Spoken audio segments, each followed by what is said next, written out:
This is Becky LaPlante, and I'd like to welcome everyone to today's online Brown Bag Lunch. Today we're heading to Kandiyohi County to continue our Spotlight on the Demonstration Communities series. We have with us today Jean Spalding and Sherry Nordmeyer. Jean Spalding is the Assistant Director for the Kandiyohi County and City of Willmar Economic Development Commission. She's been with the organization in a staff capacity since 2007 and as a board and active committee member since at least 2000. During that time, the EDC has been focused and placed a high priority on the area of technology and broadband advancement. Some early work done with the Southwest Initiative Foundation in their TNT initiative, CandyLink, and of course Blandon's Get Broadband program, all being the warm-up for the Minnesota Intelligent Rural Community program we know and love as MIRC. Jean is certified as an economic development finance professional and in this capacity serves as the lead staff liaison to the EDC's finance and marketing committees, both specialty areas providing a great deal of opportunity for outreach and connection to businesses throughout Kandiyohi County. The EDC recently completed a new website and is just ready to start an e-launch campaign that involves a lot of creativity from the marketing group and has everyone very excited. Sherry Nordmeyer has worked in the marketing field for 18 plus years in various capacities. She is currently the program director for Willmar Community Senior Network in Willmar, Minnesota.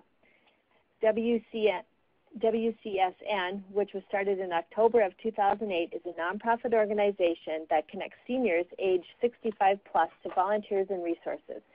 Sherry also serves as an advocate for seniors and always looks for ways to enhance the senior's life while they are living in their homes. And with that introduction, I'm going to go ahead and I'm going to turn the floor over to Jean, who will get us going. Here you go, Jean. Thank you, Becky. We're going to start off with our slide presentation, and just wanted to begin by giving you a little bit of introduction to Kandiyohi County. Kandiyohi County is a little bit different than some of the other areas in the MIRC community, and so we thought by giving you just a little, those that aren't really familiar with our area, a little bit of basis of what we're about. Kandiyohi County is just over 42,000 in the last census. It is 23rd largest county in Minnesota, out of 87, of course, and we are a population area that is having an increase in the recent census and has throughout the last decade. We've got 12 cities in our county, and they range from really small to pretty good sized for rural area, 34 being the smallest, and Willmar as a micropolitan area of 19,610. Choose how you'd like to connect to the audio portion of this. Unique traits shared with the MIRC folks recently is that we have both a slightly younger and a slightly older population than the state's averages suggest, and so our largest age group is the baby boomers, which is Sherry's target audience, which is good having her here. Our growth is expected to change, and that again is something good for us. We expect that to be moderate pace, 5%.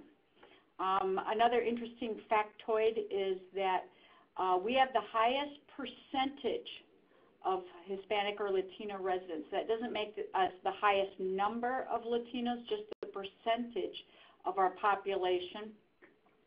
That percentage being 11.2. Our Black and American population base has increased significantly in the recent years with a 260.7 increase over this last decade. It still is 2.7% of our local population. So that's a little bit about who we are. I'm not going to spend much on what we've done because we've talked about that a little bit, but we have been involved with Blandon and broadband initiatives for quite a while now. We do think that the program goals of the MIRC project really aligned well with what we were trying to accomplish. We are really the third point down. MIRC process was well defined. you know, that was something that I really wanted to make a point of, is that with all of the huge amounts of projects that we're all trying to get done each and every day in our regular work days, one of the things that I think was really important was having a template and a format that was well defined. And I think the MIRC project did have that, so that our demonstration communities, when we were comparing things and asking each other questions through Ning or other sources, we all kind of felt like we had the same information to go by. And so I think that process that Blandon led us through, I thought was important. I think another important point was the ability to bring people to the table that maybe have a history or haven't always worked as interactive or as collaboratively as we would like. And some, you know, I really believe it's not because people don't want to. It's sometimes they just get so caught up in just keeping ahead of you know, the next deadline that we're meeting. So I thought those were two of the points that MIRC was important to me with this process.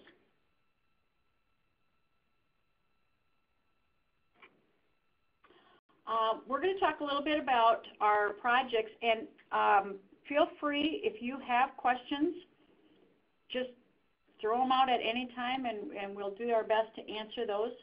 Our first project that we did was with the Newland and Spicer School District, and that project was awarded $28,000, and it was called the Wildcat Nation Connected Classroom. What we liked about when we evaluated the project from our steering committee was that they really tried to meet many of the buckets, as we called them in our MIRC language, of trying to do a lot of different objectives. The project itself is a high-tech, information-rich environment for students and staff and community. They did include a wireless network in the Newland and Spicer High School and Middle School, and they also took some computers and they made them accessible with login information so that the community could access those in public areas. Because in New London there aren't a lot of options for community access. There's a library, but has limited hours, and so this was something that I think was good for the community. One of the hurdles with the schools is the wireless network. That's always a little bit of a challenge, I think, for a school district for keeping that security and making things work the way we'd like them to. And so I was really proud and happy that they were willing to tackle the wireless network issue and didn't just say, well, we can't do that, because too often we get that answer without really a thorough investigation as to maybe what we can do. So I was really pleased that they were willing to include that in their project. They also included an iPad lab in the high school and middle school, so they purchased the iPads and are using them in class curriculum. And the third component was to do outreach to the adult learners through community education. And I haven't signed up for a class, but I'm considering doing that so that I can see and learn a little bit about how the iPad works. I'm one of those, not necessarily technology challenged, but I'm a little more conservative, and I want to make sure that if I'm going to invest in new technology, that I feel like it's going to meet my needs, instead of thinking I'm going to get something and it turns out it's not quite what I thought, and then being a little bit disappointed. So so that's a little bit about what their project is. The students have been very, very pleased with, and the feedback from the school and from the students has been very positive. The students enjoy learning in new ways, and the iPads have been very, very popular, and the classes that when they learn that they get to use them as a part of their day in their curriculum, it's always one of the more popular days when the kids, they just love using them. The instructors have also felt that they've had creativity and have really enjoyed using them in the classroom to get a new perspective in what they're trying to ask students to do. They especially like them, and these photos we're seeing on the screen now are from the art class, and so really trying to figure out new ways to use the technology. And the Sketchbook Pro is what they're using in this particular project, and it's helping them to brainstorm. They can use the camera in the iPad, and so they get to test what their ideas are in new ways. So I think the brainstorming is really what the teachers find to be a very big asset to the classroom. And in the middle school, these would be pictures again from where they're using them in the class with some new reading series so that they can really test for immediate results with some of the apps that they have, the ability of where the students are and get the instantaneous feedback, engaging, and knowing how each student is doing. So it's more customized to each of the learners, and so they're getting really good results with that as well.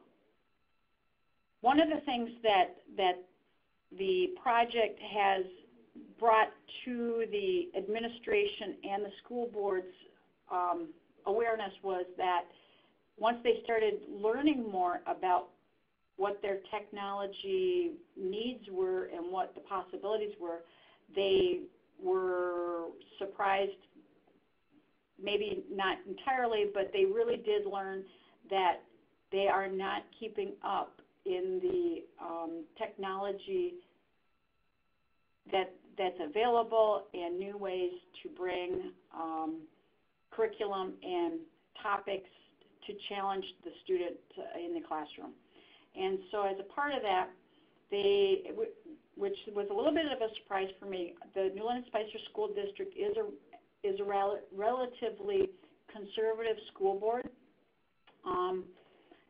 Making the decision to do a voter referendum, especially at this particular time when most of the local units of government are seeing increasing levy projections and taxes just in government, for the school to make a decision to really approach a voter-approved levy of $1.5 million specifically for technology was a little bit surprising to me, but that I appreciate that they are concerned enough that they want to take and bring a very difficult subject to try to explain it to the voters, and so they're right now going through the process of putting together some information that they will be getting out on their technology needs in the Newland and Spicer School District. And now we're going to move on to the next project, and I'm going to introduce Sherry Nordmeyer. She's going to kind of take over the screen now and talk about the Wilmer Community Senior Network. Thank you, Jean. Good afternoon, everybody. As Jean said, I'm Sherry Nordmeyer. I'm the Program Director for Wilmer Community Senior Network, and I am managing the project for the seniors of our community. It's been a very exciting project, and we've all learned a lot, and I think it's a real good place to start. I know that eventually we would like to connect seniors to the medical communities, and that sounds just wonderful, but I think the very first step is that we need to prepare the seniors and to show them that there's value in technology, and that's one thing that I'm seeing. I'm pretty confident that eventually the medical community will just say, yep, no problem, everything's in place, but we still have to make that connection somehow to the seniors, and that's kind of what I'm going through with this project, and so I'm excited to tell you a little bit about what we're doing. The project goals are to see how broadband services can allow seniors to remain living in their homes just as long as possible. We're going through identifying some barriers and improving their general quality of life through this technology. We are doing that in a lot of different ways, one of which is we're utilizing the home stream system, which is, they are based out of the cities. It's a web-based software. They are the vendor who are providing that capability for seniors to be able to connect with their loved ones over the broadband connection. So they're able to see their family members. They're able to communicate face-to-face, which is very important. Relationship is very important to seniors. And relationship is wellness for everybody, so that's another bonus that we're bringing. So far in our project, and which was the goal of the project, was to connect 10 seniors to family members.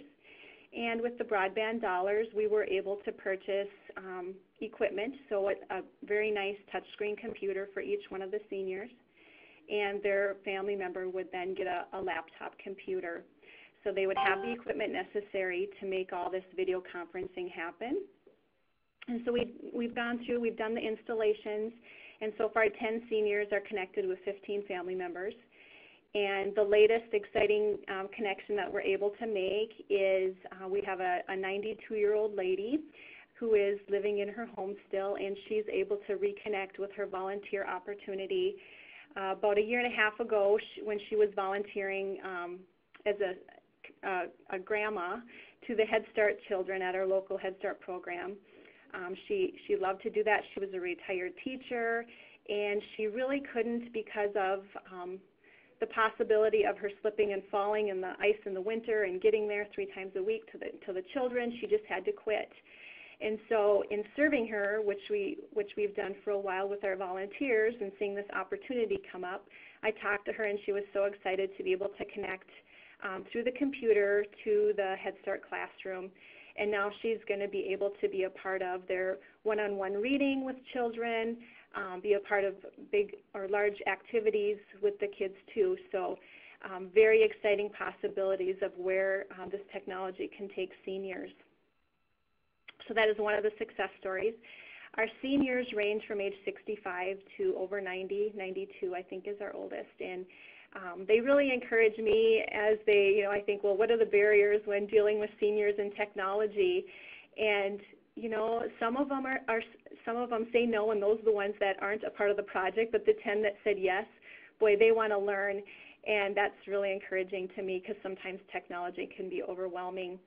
But, they just want to learn. They want to connect with their family members. They want to connect with our office to get in touch with volunteers, or if they have a question, we can make a referral to a local organization or a business in town that can really help them and actually continue to build that relationship with them, and relationship is wellness. So another success story is we have a 92-year-old veteran who lives in the country. He has many children across the United States, and we'd recently connected him with a daughter who lives in southern Minnesota. And this is a part of an email that I received from her about a week ago. It says, "Good morning, Sherry. I think we can add about 3 more people to Dad's video conferencing setup. I don't know how to do this, so I guess I need your help. He loves being on the computer. I have done 4 video conferences with him, and this lady's sister helped him last Saturday, and the home health aide who comes to his home has also helped him a few times. He's definitely starting to get into it. The daughter was there on Monday, Tuesday, and Wednesday of last week. They got to go onto Facebook and view some short videos of his great-grandson. He had tears in his eyes as he watched. He loved it. He was thinking that he would like to set up an email account.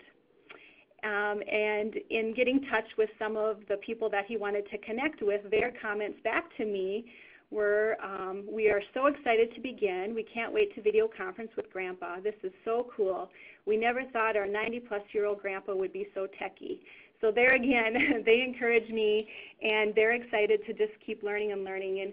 And I think because we have volunteers that have served these seniors in the past, we had that relationship going with them. They trusted us that this would add value to their life, and as they're taking on this approach in a social, relational way, I think it's going to be easier when we say, and you know what, it can also connect you with your doctor or the medical community.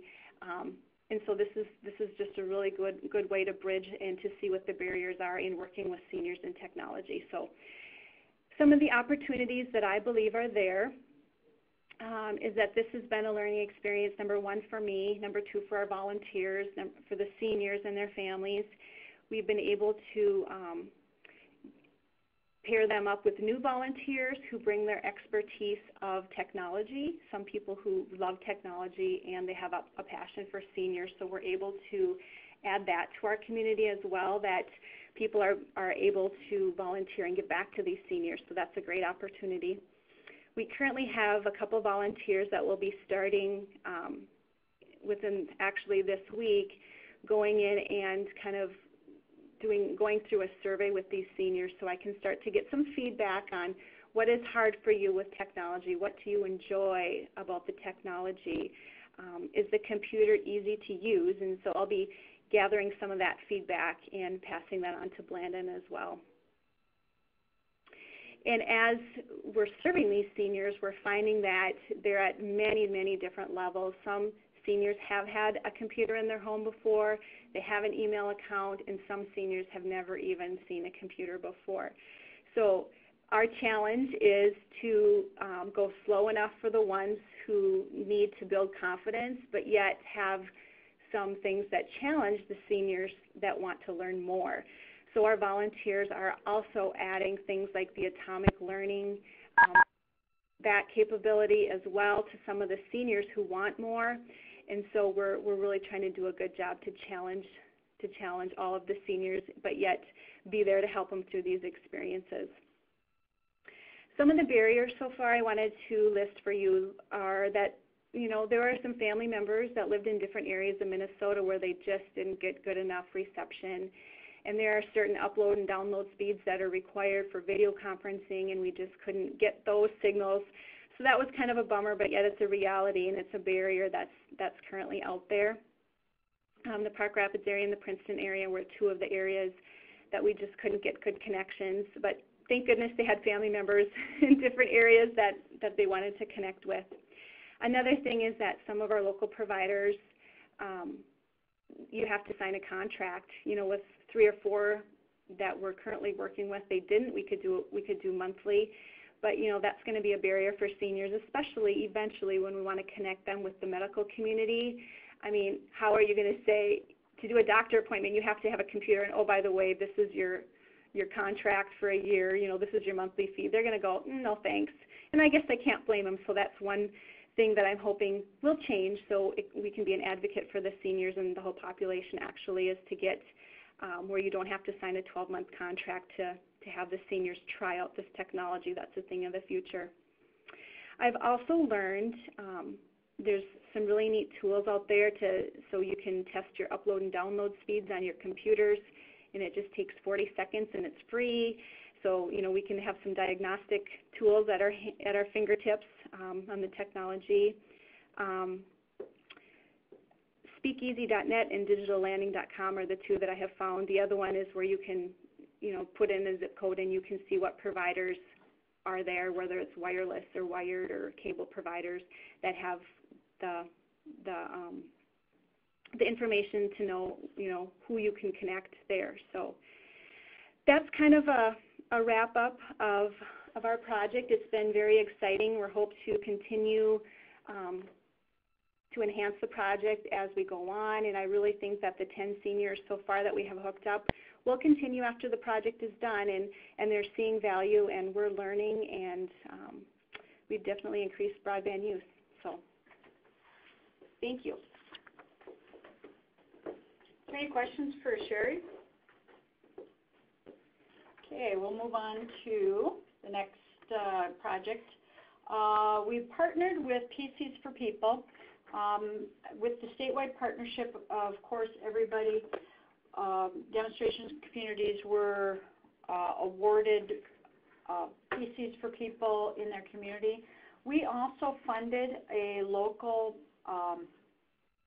business who had a personal mission that really matched up well with that of PCs for People, and Candy Comp is the business, and they have become a satellite location under PCs for People's nonprofit status and are operating as a satellite location for receiving computers and wiping and repurposing for redistribution within the community. And they have moved into a new location and are currently have collected over 200 computers, which is way, way more in the few months that we've been, I guess they probably started their collection, I'd say May of this year. And so they've had Kandiyohi County, Rice Memorial Hospital, Southwest Initiative Foundations, and we're just some of the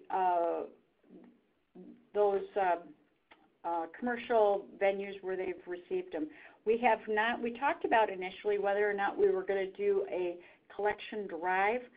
We've opted at this point not to do that because while it's a great way of really getting word out and letting people know that you're collecting computers, we had such great results on the front end with some of these large donations that we've been actually just trying to keep up with getting those repurposed and back out the door.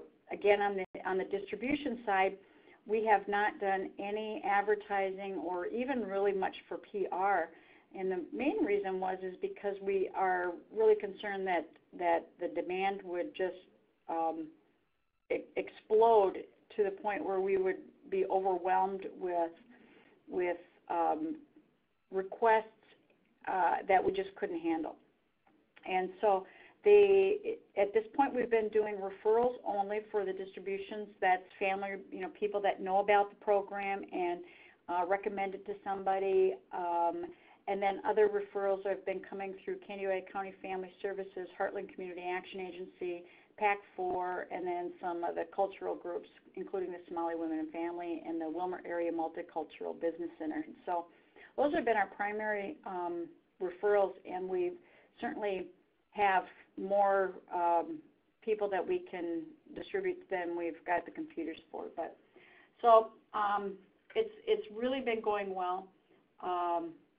They've set up a really nice system, and our hope really is that this is going to be something that is going to be sustainable for the business to continue doing this as an outreach for the community with PCs for People once the grant period or the MIRC project ends here. Our next local project was the Wilmer Women and Somali Women Center. And what the steering committee liked about this particular project was the Somali Women's Center has been working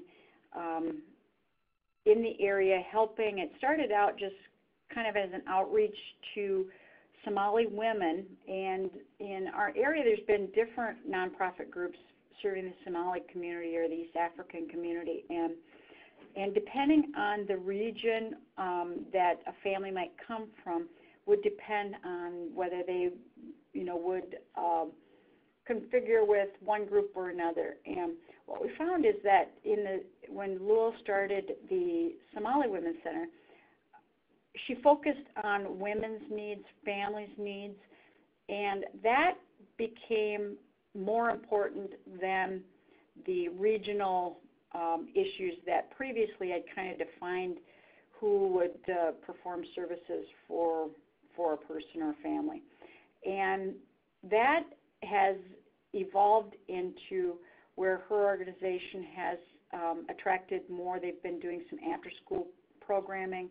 They've been doing a lot of work with family services, teaching families about and working with the staff at the family services to help people with nutrition, education, parenting education, and all kinds of other programs. And so the Somali Women's Center has really developed into the to-go place for new immigrants that are in the Somali or East African community. So it was a natural that they would have an education center with a computer training. And what they have done with their timing is that we provided through the PCs for People initial distribution within the community. 8 of our first computers went to the Somali Women's Center to help set up a lab area in their office setting.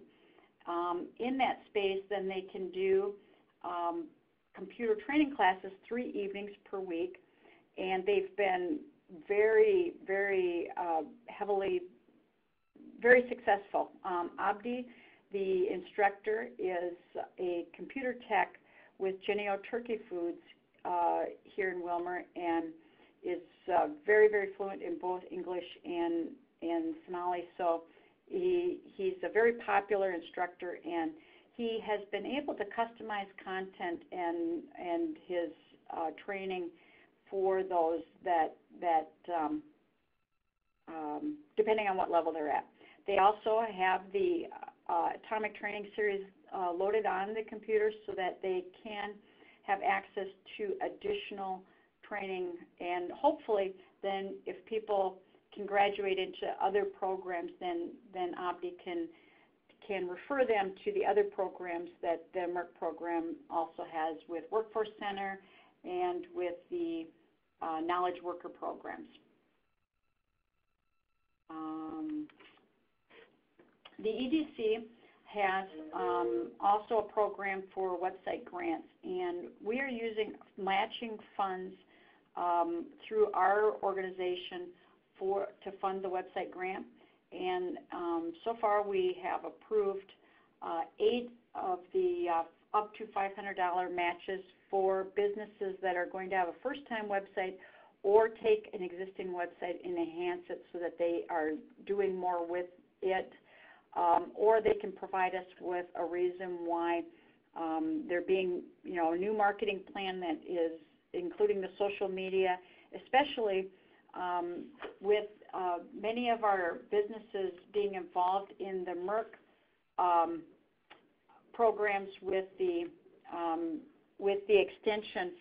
We're really encouraging them to use to expand their website and with the social media that they're learning through the extension workshops. And so we're kind of partnering that and using it a little bit as an incentive. The most recent grants have been mostly marketed to the students and the participants in the workshops as a way to get them to do more with their websites. And we think that's they seem to really appreciate that.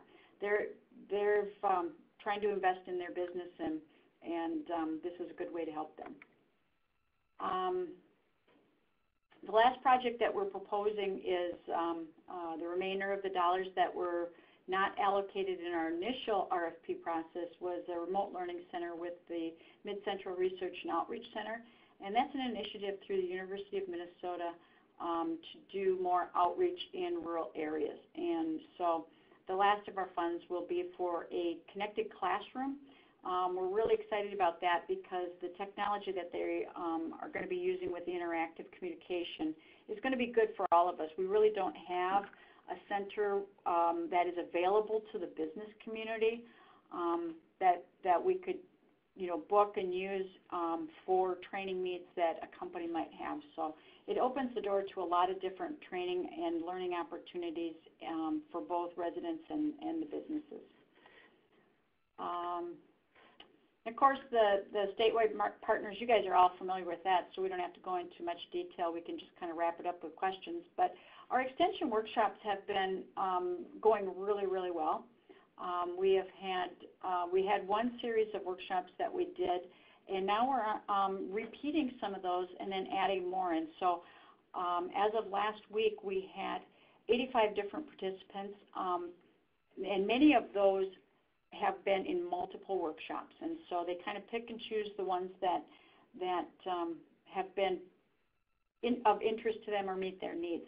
The comments that we've gotten back in post surveys have been very positive. They seem to really like the style of the learning that the extension is using. It's very hands-on.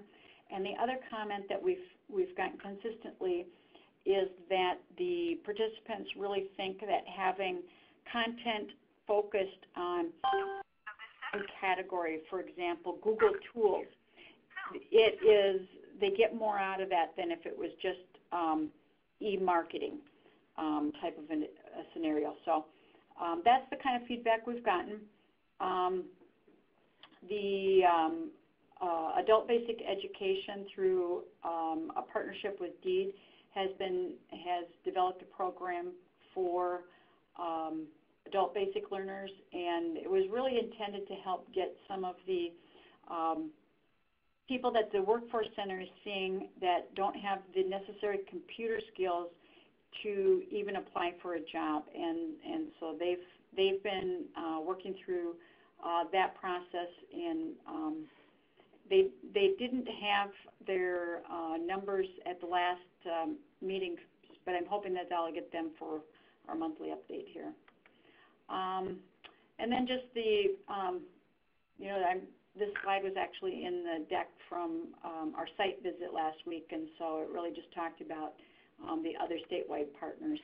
And again, just in kind of wrapping up what our projects are all about, I personally think that as we move forward, all of us as demonstration communities, I think what we're going to find is that some programs were really in demand in some communities and were really just like a home run, and others were like, yeah, that was good, but wasn't quite right. So some of them are going to really fall off, and some of them are going to, just because of interest levels and demand, probably will be sustainable as we move forward. We really see this process in Kandiyohi County as helping us move forward in those different pillars with the Intelligent Community Forum.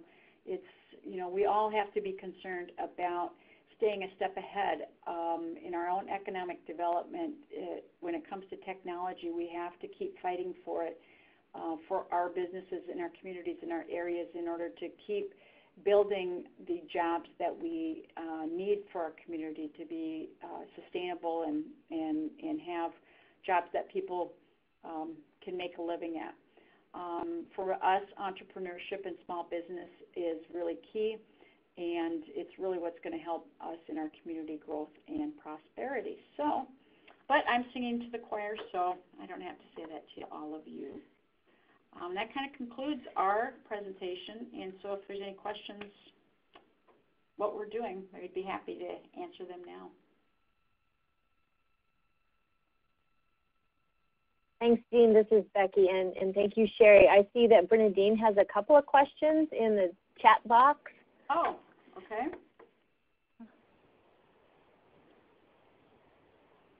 Question is, Jean, does the local school district have a history of supporting levies? And the answer to that is they have, but they have had to work really hard to communicate the need. I think everybody wants to be able to know that that the dollars that they're willing to expend over and beyond are necessary and not just wanted. So they have had success. Not always the first time, but they have had success with levies. Second question, should the levies pass this time, what would it take for you or us to claim this as a connected classroom project, make a difference? That's a good question. I don't know for sure if I have an answer to that.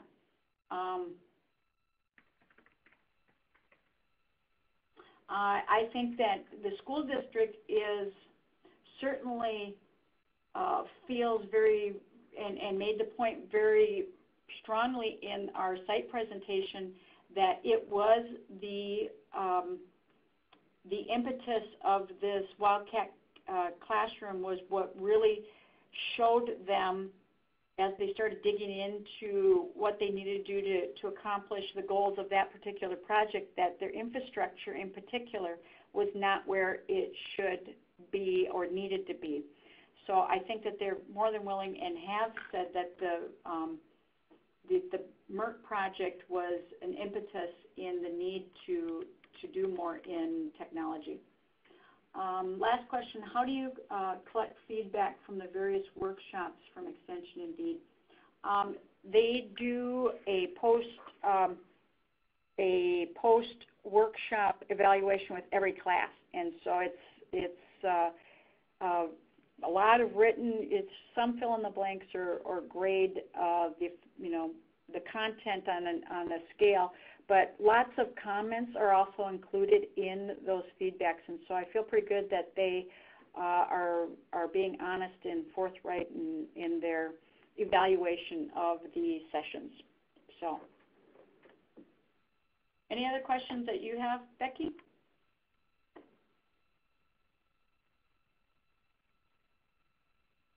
I don't have any questions. I do have a couple of comments. So one, Sherry, it was so great to hear the stories that you shared with us today. Sometimes we spend a lot of times in the technology of it all, and to get right down into the addressing these quality of life issues that you're doing, it's like that American Express commercial, right? It's just priceless, and I just loved hearing your stories, as I'm sure the rest of our listeners did. The other thing that I so appreciate about what you're doing is you're really you're listening and you're watching and you're removing barriers for seniors to use the technology. And again, that can only happen, I think, on almost a one-on-one kind of a relationship level. So that was great. My other comment is for Eugene. It's great to hear that you're actually building on the work that was done in the Get Broadband program through the MIRC initiative, and so that's always, I think, music to our ears here at the foundation to hear that you're still building on that good work that you did several years ago. So kudos. Thank you. Thank you. Does anybody else have any questions or comments for Jean or Sherry today?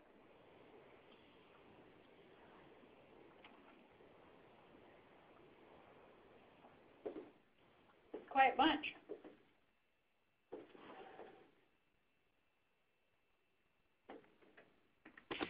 This is Bernadine.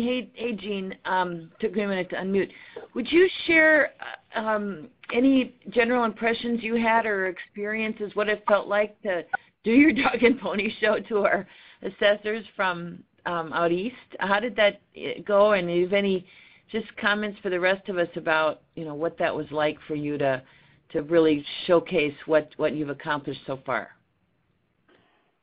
I think my overall impression was similar to what Becky's comments was, is they seemed to be most interested in the impacts locally to the people or the stories.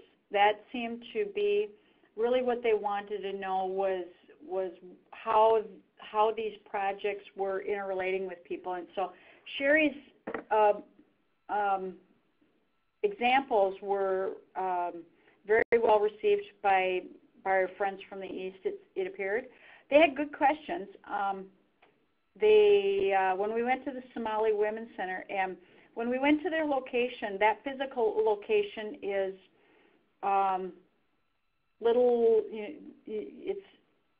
the building is a little more worn. It hasn't been, it's not one of your more remodeled areas. Rent's probably pretty cheap for them. And they're using old computers. These are PCs for Peoples, the old big monitors, and they were just very, very appreciative of what was being done for them.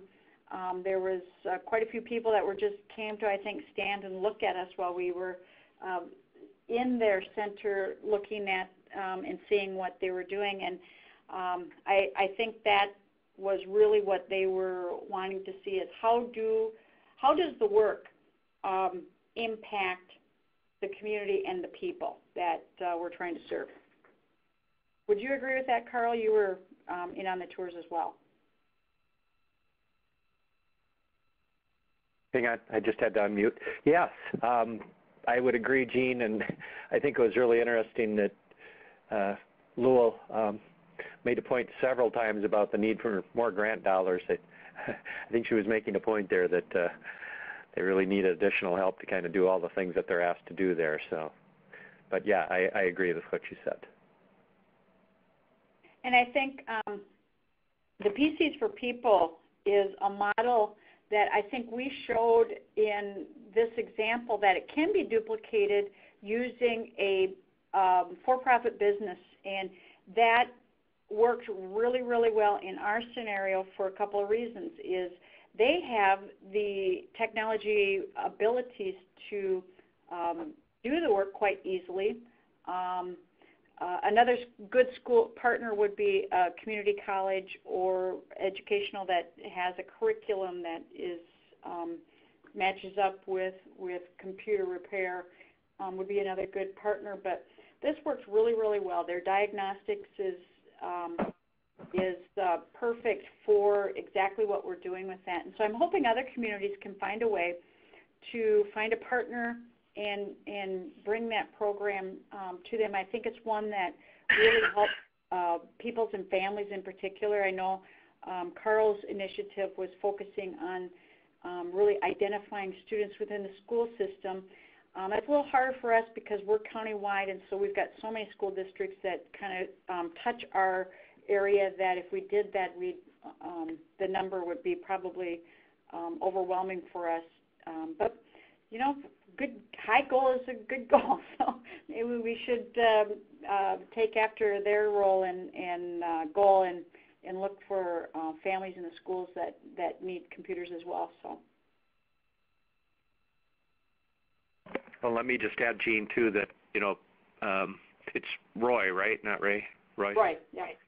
Yep. Roy and I have had several conversations. Well, I shouldn't say several, but 2 or 3 conversations now, kind of sharing, what we're doing up in Brainerd, and first what they're doing down there, as we were kind of starting our own affiliate up here, working with Region 5 and the local providers and a local technology company similar to Roy's. So we've been sharing a lot of information about different ways we're doing things, and that's been really nice to have somebody else that's gone through it to talk with. Yeah. And we really hope that will continue. My goal is to be able to, make sure that the licensing with PCs for People can be made every year, whether that is done through the fees collected or, we'll have to look at what our options are. But we really would like to continue and keep the program going.